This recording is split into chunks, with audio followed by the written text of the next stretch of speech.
I would like to have impact around people living their lives better, but living their lives better for the environment and for the earth as well. So it's really a holistic view rather than just looking internally and thinking, wow, I look great, I feel great, I can fit into those jeans, but what are we doing that's impacting everything else on a daily basis too, and just being a better human being. Fitness fans, welcome back to the Future of Fitness podcast and interview series. This is your host, Eric Malzone, and this is episode number 97. I get to talk to Natalie Dau.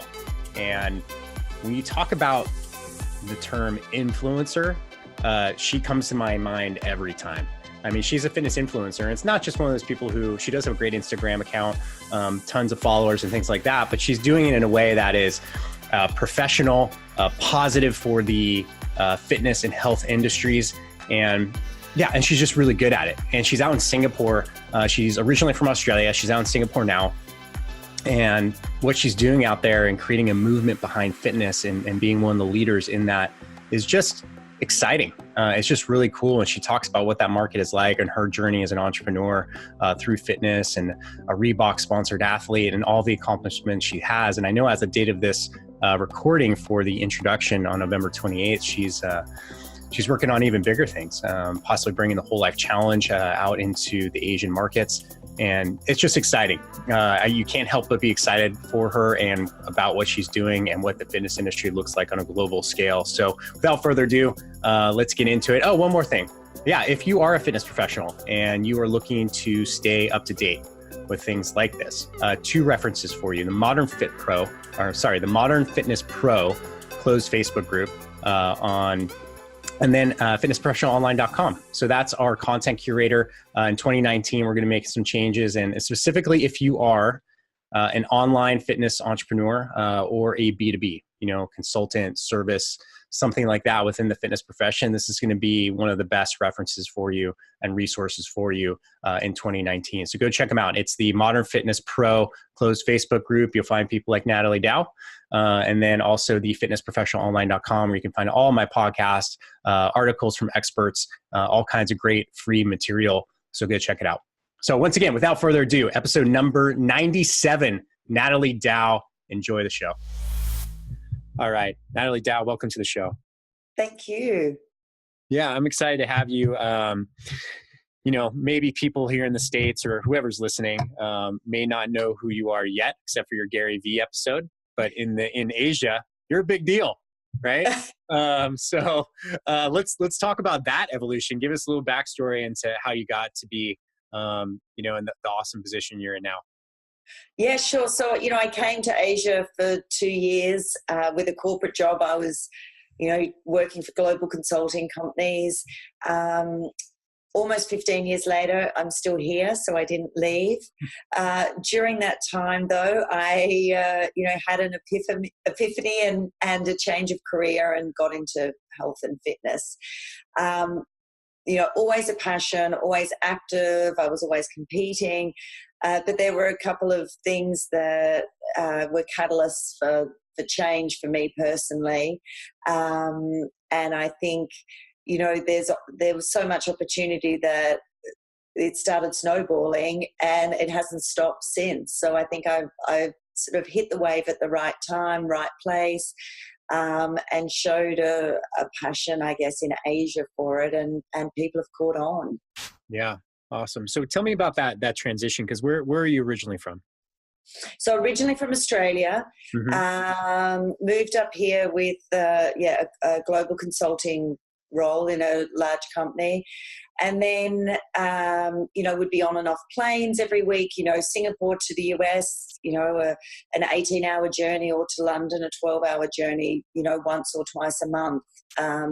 So always trying to balance work and staying fit and healthy. I'd be the crazy person that would get up at 5 o'clock before walking into a day of meetings and eat my protein bar as opposed to the chocolate chip cookie. So, that was always ingrained in me, and I always just hoped to, helped colleagues out at that point. And then I decided to start studying around, being qualified just for my own personal use more than anything, not with the vision of, going to train people. And then started a group on Facebook to try and help people. I'd help one of my friends lose 60 kilos, which is more than what I weigh. And, we just wanted to share that story. So started a private group. Within a couple of months, we were at 5,000 people, as that friends had told friends, and we were just sharing stories. And I sort of thought, wow, this has obviously got a lot of power. Maybe time to, start a business around it. From there, I grew an online media portal. So we're one of the largest in Asia around health and fitness. So publishing articles every day, custom content for governments and for corporates, called The Daily Escape. And that's just to inspire someone to take 10 minutes a day to read something to make them, then make their life better. So that continues. And then me personally, I got into Spartan racing on the eve of my 44th birthday, did my first competitive race, awesome. Placed third, overall ended up going to 2 world championships and competing. So I think from there, things grew. I was on the radar of different brands after that, winning some different races, and together it's all just formed this beautiful thing. Yeah. Wow. And so when did you, I'm curious because, everybody has a Facebook group now. When did you start yours? Like what year? That would have been 4 years ago. Okay. Yeah, 4 years ago. And that one's now evolved and into other things, and a change of direction with the business. But, it wasn't like it was super early on. It was just, I think, right time, right place. And it was sort of dinner party conversations that, you need to join this. And it started off being very Singapore based. Yeah. And then, there was people all over the world on it. Yeah. Yeah. Interesting. So, you've, seems like you're pretty diversified, right? What do you do? What do you do all day? What does a day life look like? And I gave a talk. I know, it's crazy. Yeah. I gave a talk at university this week to some students, and so what tell me what your day looks like. Exactly that. Yeah. So up at 5, going for a run. So this is 7:30 my time. I have been for a run. I'm showered. I'm clean. Back. I have a 9-year-old daughter. So it's getting her ready for school and set for the day. Then I'm generally off to do another gym session or CrossFit session, whatever it may be. And then I am literally back to back in meetings. I've got an app, so working on that, working on content for different things, meeting with the brands that I represent. I will do event activations for different brands as well, so they pop up.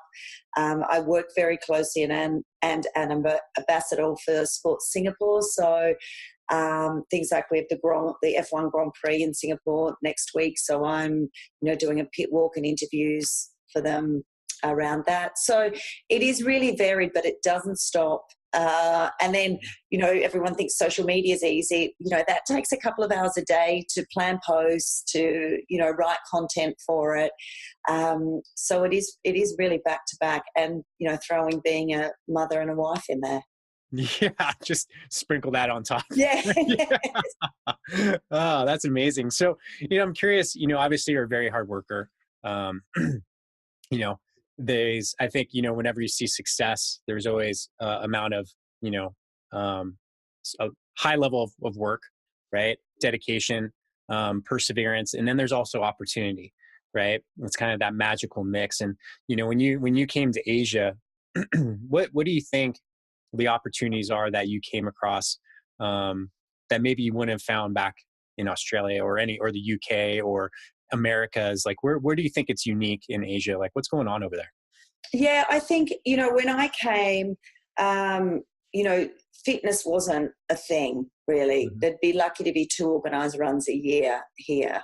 And I sort of didn't even catch on to that fact. It was like I was running, you didn't really see many people running. That was it. And then it's just, you know, been this wave of growth, and I think still growing. And you know, I think that opportunity, you know, I would say it's 5 years behind the US and Australia. So you can see what's happening in other markets, and then you can see this huge opportunity here. And we're not even talking about China. We're just talking about, you know, Southeast Asia.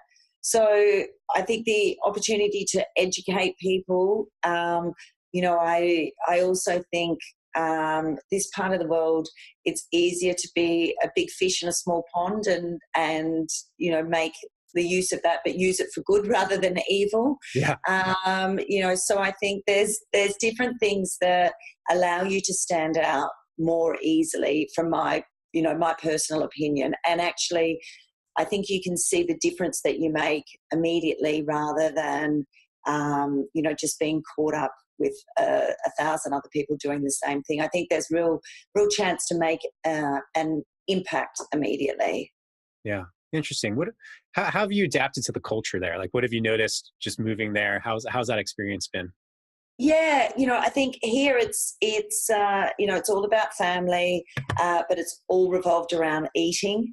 So I think the biggest challenge in Asia is changing people's diets and making them healthier. So eating healthy, you know, everything's imported generally, so it's more expensive. And it's cheap to go and eat local food, which generally is full of oil and fat, lots of white rice. But you can eat that for $2, or you can go and buy, you know, an organic banana for $2. Yeah, so there's still a big mind shift coming, and the government's trying to make things more affordable. They're doing campaigns around healthy eating, but I think that is going to take some time, just because culturally, you know, getting together and eating late at night. So, you know, eating at 10 or 11 o'clock at night is quite normal. Huh. What about you personally? How have you adapted to the culture? Is that? Yeah, you know, I think you know, I moved here and I didn't necessarily have any Asian friends to begin with. Now, more, you know, majority of my friends are locals, whether that be a mix of Asian or Indian or wherever they're from. So I think I'm very much consider myself almost Singaporean because I'm ingrained in the culture here, and just in, you know, there's so much to be involved in, and it's an easy culture to be embraced by. You know, everyone's open to everything, and you know, don't pretend to know everything. They're happy to take advice from people that have learned things from different countries. Yeah. You know, I feel foolish asking this question, but what language do they speak? Yeah. So, yeah, and it's not a stupid question. I think, you know, the movie that's out at the moment, Crazy Rich Asians, which, you know, a friend of mine's actually the lead actor in it. You know, that's sort of, everyone's like, oh, Singapore's not in China now. So Singapore's very much, you know, I always joke that it's Asia for beginners. Everyone speaks English. It's clean. It's safe. I mean, I'm running at 5 a.m. in the morning in pitch black, and I'm not even thinking that I'm in danger at any given time. So it really is Asia light or Asia for beginners. But then you go into other countries, and you go into Indonesia, and English won't be a first language. It may be in Jakarta, but not elsewhere. And Thailand, obviously. In Bangkok, it's not. So Singapore and probably Kuala Lumpur, you definitely English is key. Hong Kong, half English. And then into China, obviously Mandarin. Interesting. Yeah. So, you know, my brain, the logical side of my brain is wants like categorize you, right, as like something within the fitness industry, whether it's like an influencer or, you know, a you know, an expert trainer, whatever it is. Like when people ask you what you do, Natalie, what is it that you tell them? Yeah. It's a hard question to answer. Yeah, and I still don't have a title, so I welcome anyone to give me a really cool title. It is a mixture, because I think I do cross a lot of things. So, I don't love the term influencer, but it is what it is. Mm-hmm. I think of myself as an entrepreneur because I'm running two businesses. So it's always been that first and foremost, I guess. But then, I'm a competitive athlete. I'm a trainer. So yeah, it does cross all of those things, which I think is interesting, especially in the fitness industry, as people, as you've got trainers turning into influencers, and then other people who are turning into, speakers because they've had some success in something. So I think we're seeing a real shift in roles per se in the industry, and people are crossing so many dimensions now. Yeah, I agree. I mean, it's I would say, and this is my own cognitive dissonance, right? I always want to categorize, but you don't have to. I don't know why I do that. I would say you're just an entrepreneur. I mean, you have, yes. I think that's just, blah, that's it. You stop right there, because you have a lot of things going on. And I'm curious, if I'm someone listening and I'm like, whoa, I want Natalie's life. I want to do all those things. I want that variety. I want that level of success, and I'm sure you probably get these phone calls or emails all the time. How do you help people in getting started? If people want to go and start following down a similar path, what do you recommend for them? Yeah, I think you've got to find the thing that you're most passionate about to start with, because that will shine through. And I always say, small steps. So don't try and achieve everything in a week. Pick one thing, get good at it, feel comfortable with it, then add in another thing, rather than try and, span everything and you're not going to make an impact.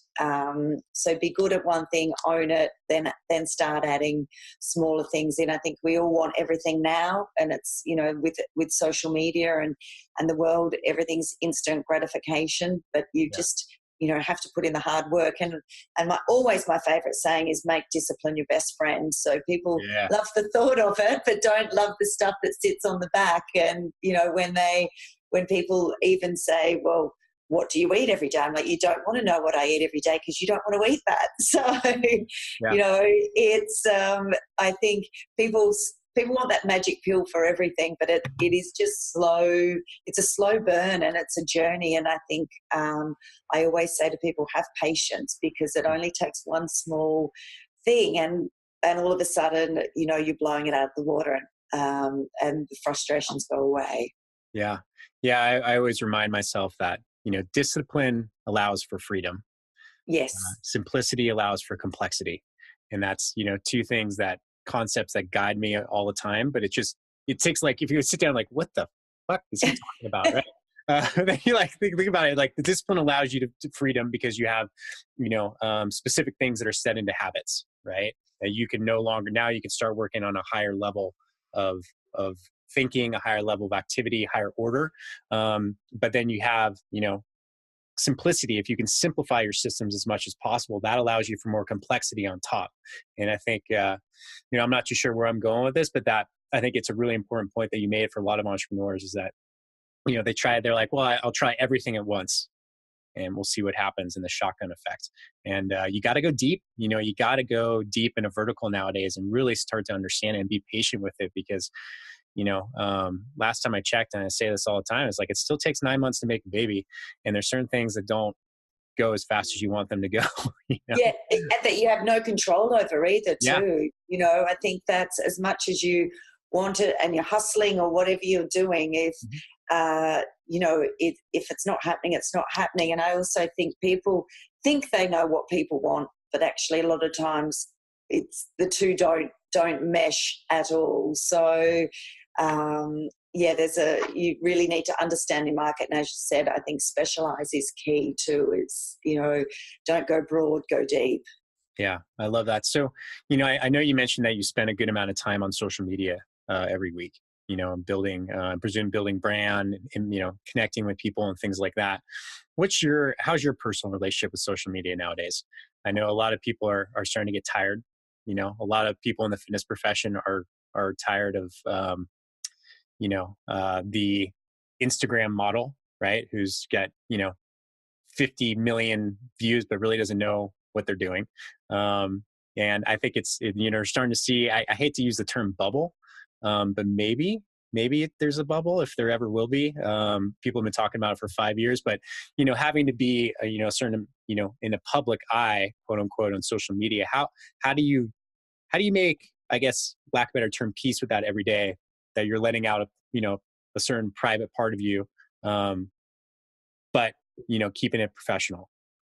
Yeah, I think, I made the decision maybe about 18 months ago that, my social media is not private anymore. So, even, you try and have private settings for a personal Facebook page or something. So, my thing is I've never posted anything on social media that I'm scared will pop up and come to haunt me. Sure. So for me, it's an open book now. And I feel privileged that I can impact people's lives through social media. So for me, that's great. And also get to work with brands and have it as part of, my job. So I think, people dismiss that too, because I think it is a privilege and, not everyone gets to do that. But for me, I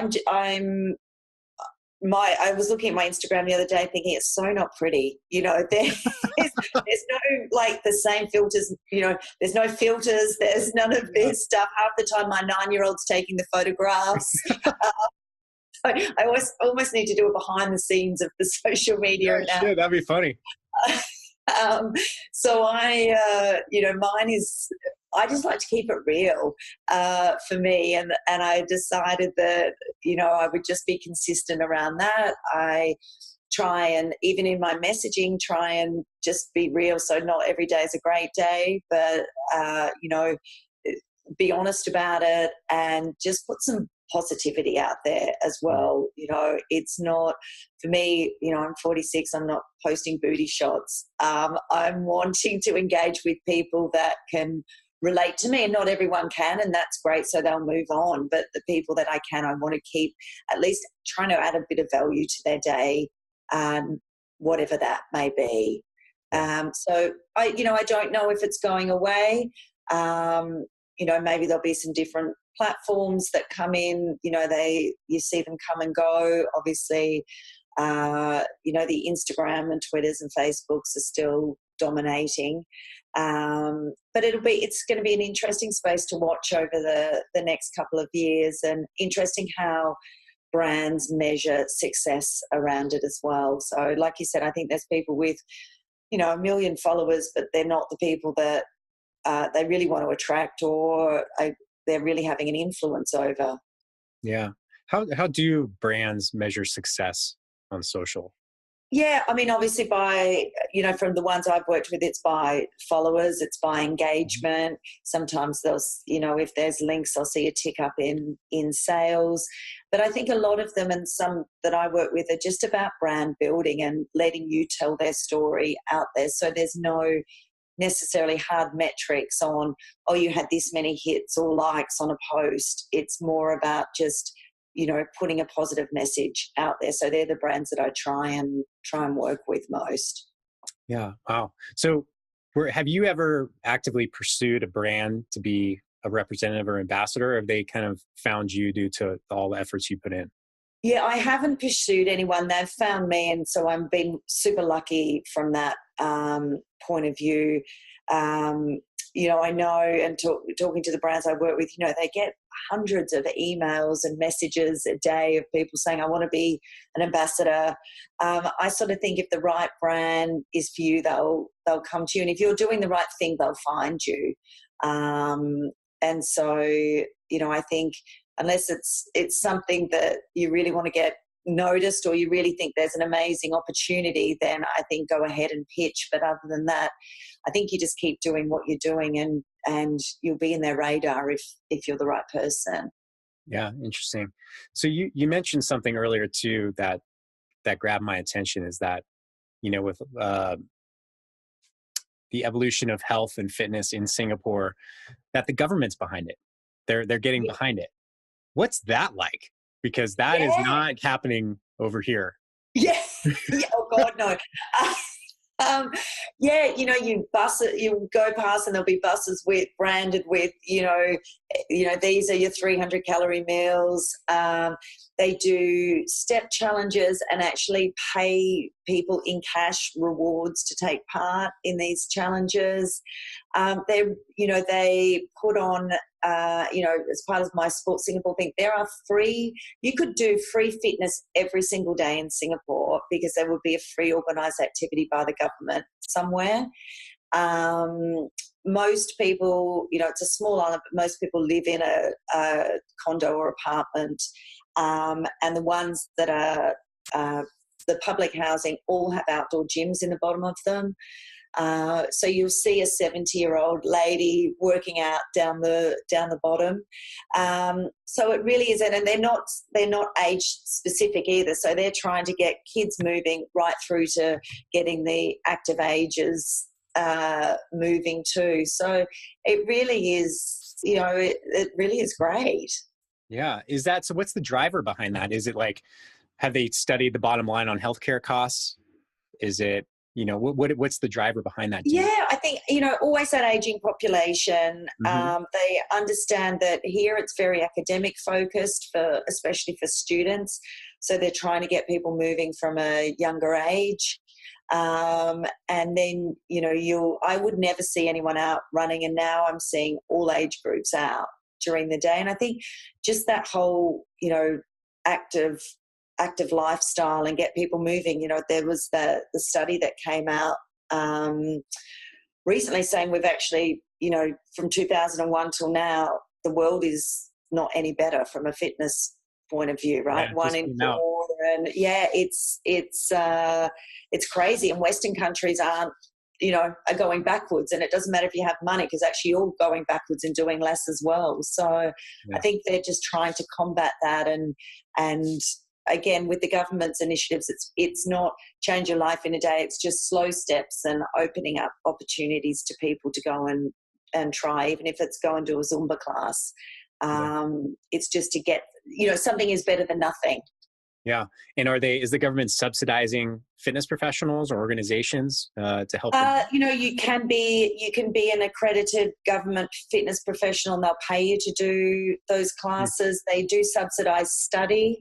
So if you're wanting to go and study to be a PT, I think it's about 50% of your fees you can apply to have refunded back to you. Wow. So and then there's some great, there's government gyms which are phenomenal, and it's about $2 to go and visit one of those gyms and work out in it.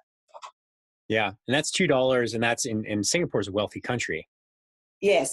Yeah. So it's not a huge thing. And even children's programs, my daughter participates in the government basketball program, and that's, ridiculously cheap, but some great coaches, and they bring out the junior NBA program and things. So it's really exciting. Yeah. I mean, that must be so encouraging. I feel, here in the States that fitness professionals are struggling most of the time. And, all the money goes to what we call healthcare, but it's really crisis care, right? We're just waiting until something bad happens and then dealing. It must feel good to be part of that movement in that country. Yeah. And I think because Singapore's a younger country, it has the opportunity to make real change. And, it's not 300 million people, it's 6 million people. So you can, again, big fish, small pond, you can make a change and people will follow, which is great. And there's no real history, around healthcare and things that need to be changed. Politically, it's different here. So it's much easier to get things through. Yeah. Yeah. How is it different politically? And I don't want to get too much into politics, but I'm just curious. Yeah, it's a democratic society, but the same party has been in since Singapore's independence. So, they've been amazing and shaped what Singapore is today and made it very different than other Asian countries with the safety elements.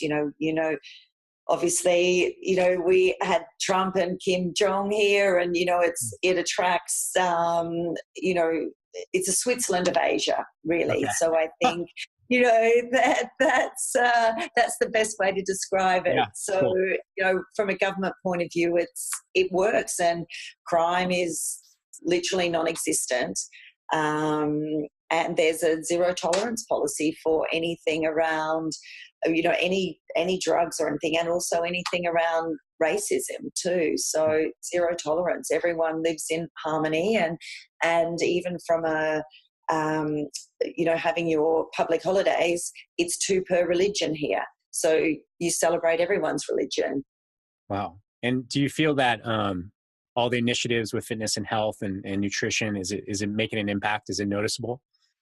Yeah, it is. I think people are definitely more self-aware around it. They're not so scared to participate in activities now. So, there was a half marathon and a 10K run last weekend, and they had 18,000 people participate. Wow. So people are, even if they're walking, people are just wanting to be involved and part of the community. And now that's something they just do on weekends, which is great. Yeah. If I'm Susie Fit Pro and I'm listening to this, I'm like, I want to go to Singapore. Yeah. I want to be part of that. Right. What, if somebody wants to get involved. Come, it's mine. Yeah. I was going to say, yeah. No, it's awful over here. Don't come here. Yeah. Same thing I tell people about Montana. I'm like, it's terrible. It's too cold. You won't like it. If people want to, go over there, is it easy to immigrate there and get involved in the fitness community there? Or is there barriers to that?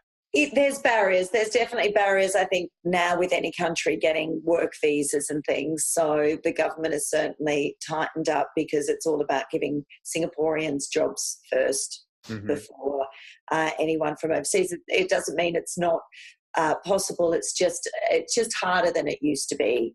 Yeah. But there's, I think there's opportunities to go with the larger fitness organisations here, whether they be more global gyms or different things. Always opportunities around that. But as someone who wants to come and just set up and be a PT or whatever, then they would probably find it a little bit more difficult. Yeah. Interesting. So let's get back to you. We had talked before this recording about, your ability now to make a grander impact, right?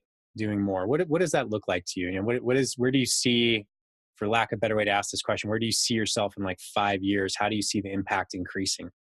Yeah. I think I think of myself as a storyteller as well. So I get to tell my story, and it's through generally a fitness platform, but then it doesn't have to be limited to just telling stories around eating right or, exercising. I think there's, still a huge change to be made around mental wellness, and people understanding why they're not valuing their health or prioritising it. So I think for me, I would like to delve more deeply into helping people unblock that.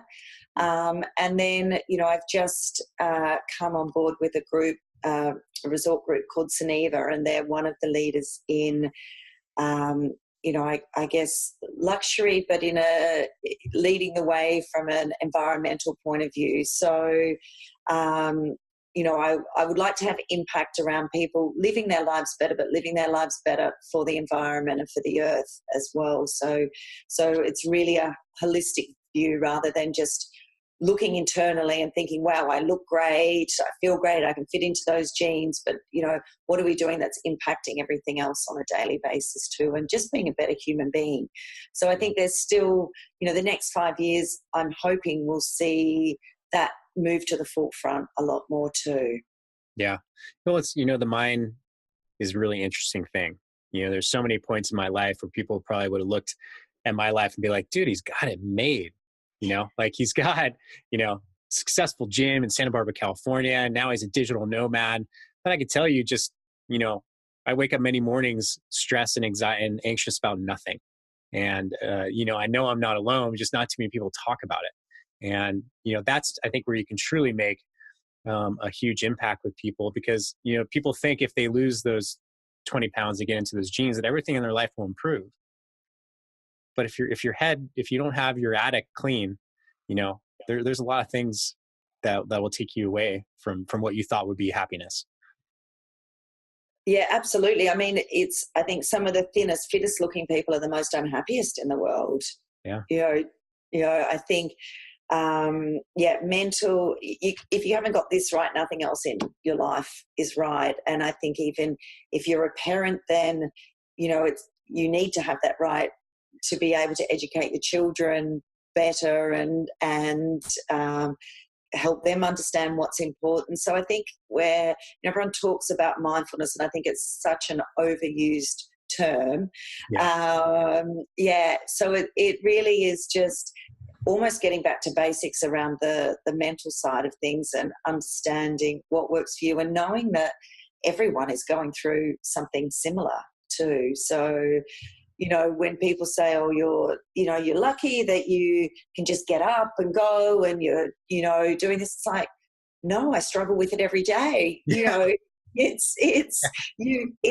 It's real, right? Everyone is struggling. My brother, I remember he told me the story. So he's, been to Kona a couple of times, done the World Ironman. And I said to him, my God, you are amazing that you can just stay focused for that long and compete at that level. And he's like, oh no, he said, I've seen the best in the world get off their bike and throw it on the side of the road in the middle of a race. He said everyone is hitting those lows. And I guess it's helping people understand when they hit a low and how to get out of it faster, and just tips and tools to get through your day. Yeah. Yeah. It's interesting. In the noticings I've had in the last year is that, the levels of depression, anxiety within this country, especially within entrepreneurs, is extremely high, and so many times, and social media is just this thing that, it's got its good and its bad, but everyone wants to portray the best part of themselves, that they're successful. And I've told you, I've interviewed a lot of people in this industry. And a lot of times when the mic is turned off and the recording's done, start having conversation like, dude, I'm struggling. Right. Like, I don't know. I'm depressed. I'm maybe people just like to dump these things with me because I can listen. But what you see is most of the time not what's actually going on. And that's a big thing. And I think what a lot of people do is they turn towards the easy fix. They call a therapist, or they call a doctor who writes the prescription.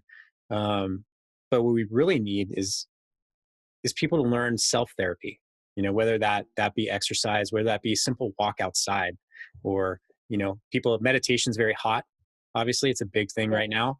But I think it's not necessarily the answer for most people. Meditation may be a trail run. It may be, walking with your dog. It could be something so simple.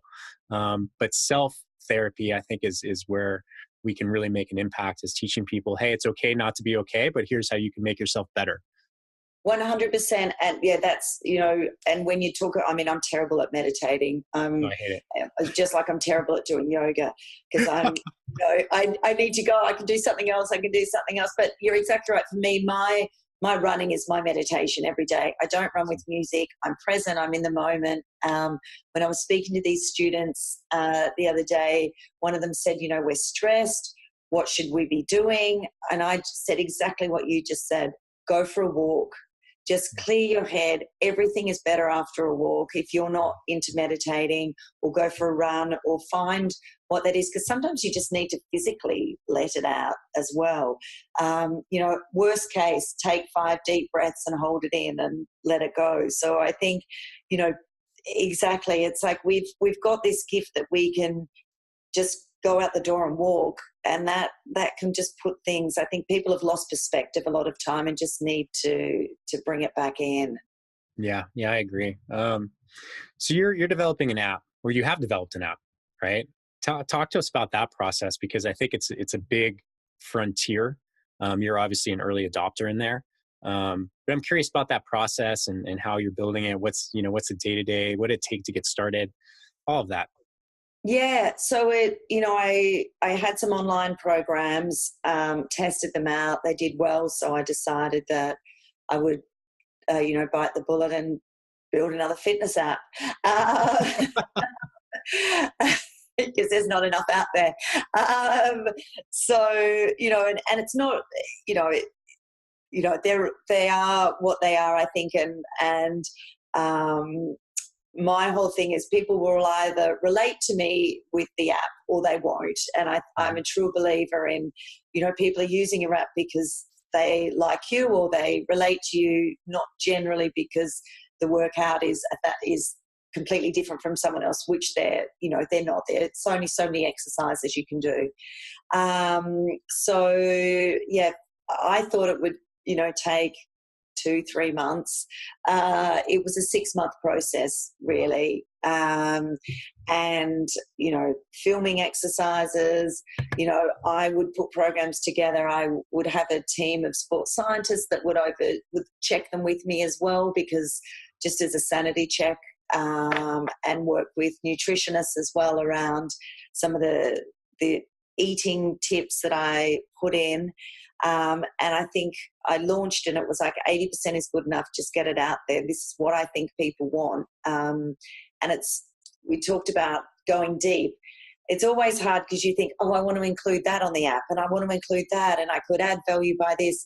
Generally, people are downloading apps for single use things, right? So I'm now stripping some stuff back out of there, putting some more community-focused things in because I think that's my strength. I'm good at building communities, and so I'm in the midst of just revamping it slightly and adding more programs. I'm a big believer in giving people free content.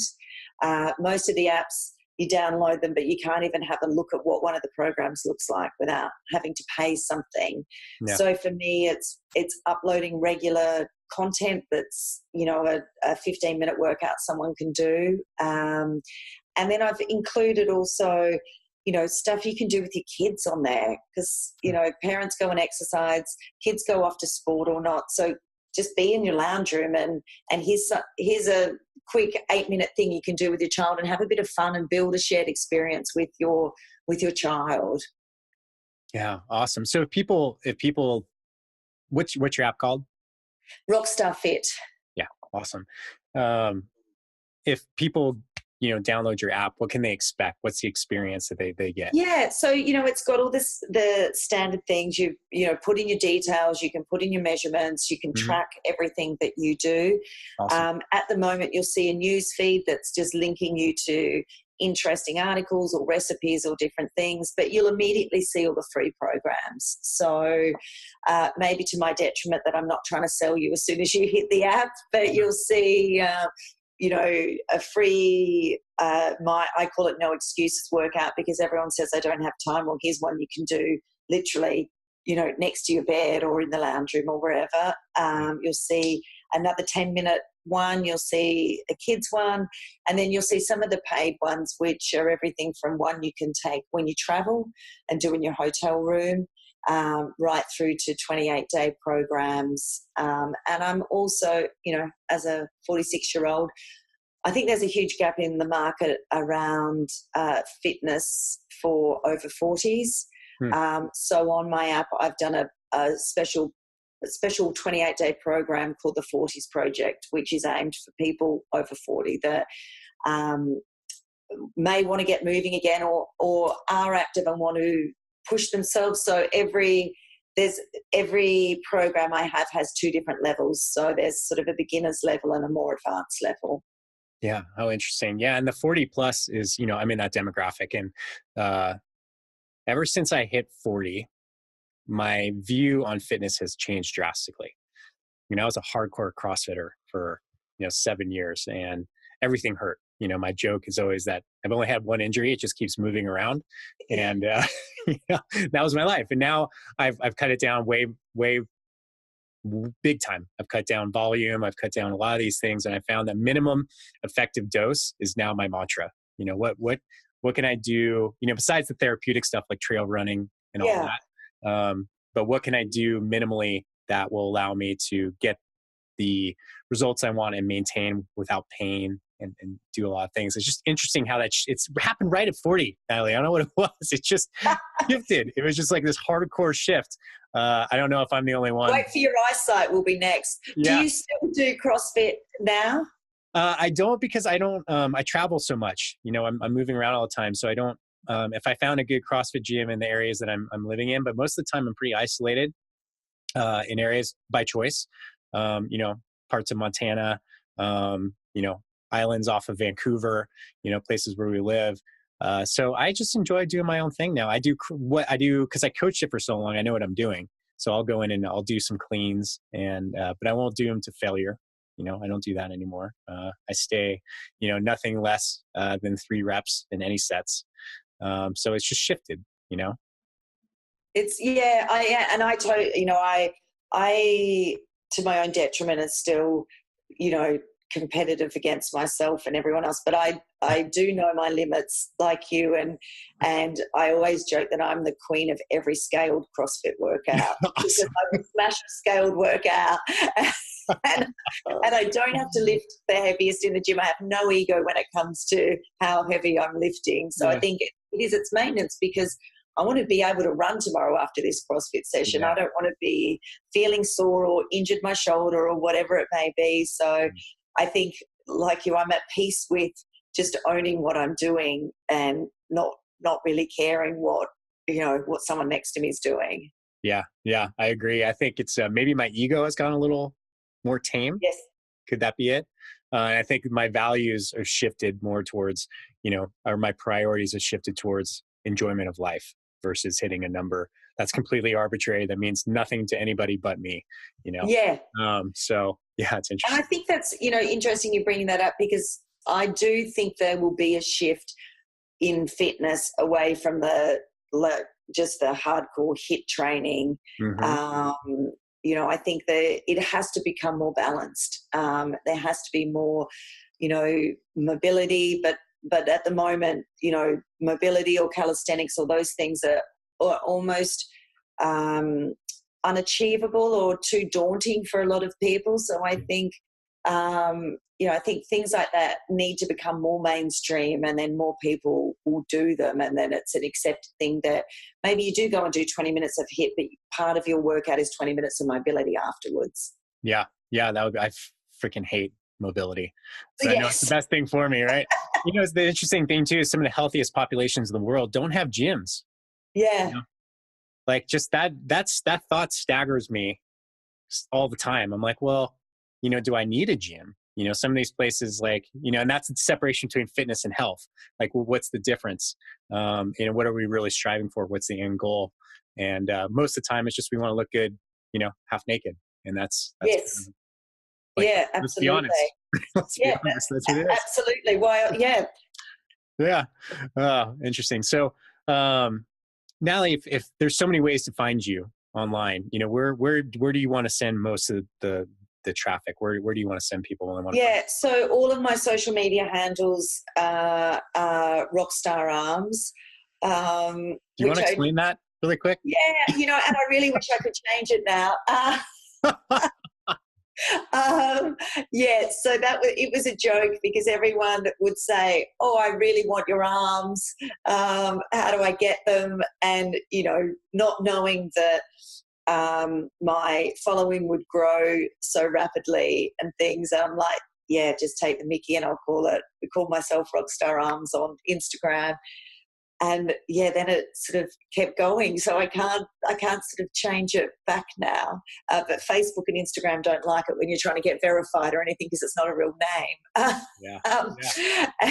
And then, so all of my social media, Twitter, Facebook, Instagram, Rockstar Arms, and Facebook as well.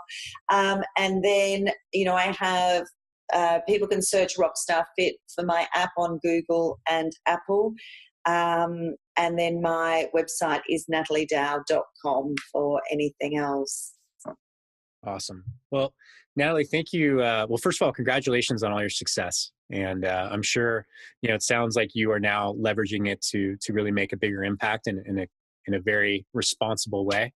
So I appreciate, what you're doing, and I appreciate coming on and just sharing some insights and teaching us a little bit about the Asian market and Singapore. And it's been really interesting. You're doing cool stuff. Great. Thank you. I've had a lot of fun. Good. Ladies and gentlemen, Natalie Dau. Thanks. Hey, fitness fans, don't leave yet. It's your host, Eric Malzone, and I have a quick favor to ask. Actually, 3 favors. So, number 1, if you're a fan of our show, I ask you to do something that takes under 3 minutes. Go to iTunes, please, and subscribe to our show. Please, please, please. It means so much to us. It's so important. And then give us a favorable review. We would really, really appreciate it. And I can't tell you how much it means and helps us out. So I know it takes 2 minutes of your day, and it means a lot to us. So please do that. Number 2, go to our YouTube channel, our Fitness Marketing Alliance, and please subscribe to our YouTube channel there. Number 3, if you like this episode or any of the episodes that we've released, share it on social. That's huge. That's a big deal for us. And we put a lot of work into these episodes, trying to give you great actionable content for the fitness industry. So that would mean a lot. And that's it. So we have some big plans coming up for this show. I'll be talking about that in the next couple episodes, but thank you so much for listening. It means so much. And if you have any questions, please reach out to me. I'd love to hear from everybody. Eric, ERIC @fitnessmarketingalliance.com.